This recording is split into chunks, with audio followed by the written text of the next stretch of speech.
একদিকে উত্তরবঙ্গে প্রচারে মমতা বন্দ্যোপাধ্যায়, অন্যদিকে শুভেন্দু অধিকারীর গড়ে আজ অভিষেক বন্দ্যোপাধ্যায়। আজ হলদিয়ায় অভিষেকের সাংগঠনিক বৈঠক। তমলুকে তৃণমূল প্রার্থী দেবাংশু ভট্টাচার্যকে সঙ্গে নিয়ে ঘরোয়া বৈঠক করার কথা তৃণমূলের সর্বভারতীয় সাধারণ সম্পাদকের।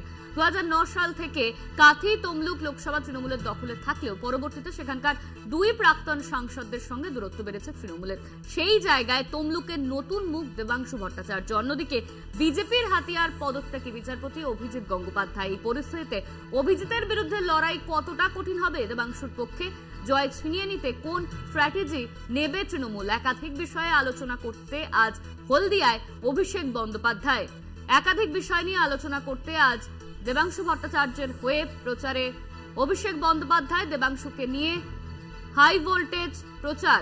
অভিজিতের বিরুদ্ধে লড়াই কতটা কঠিন হবে? কপ্টার বিতর্ক নিয়ে কি কোনো বার্তা দেবেন অভিষেক বন্দ্যোপাধ্যায়? সেদিকেও নজর থাকবে সকলের। হলদিয়ায় সাংগঠনিক বৈঠক অভিষেকের। একদিকে উত্তরবঙ্গে মুখ্যমন্ত্রী মমতা বন্দ্যোপাধ্যায়ের জনসভা, অন্যদিকে হলদিয়ায় অভিষেক বন্দ্যোপাধ্যায়।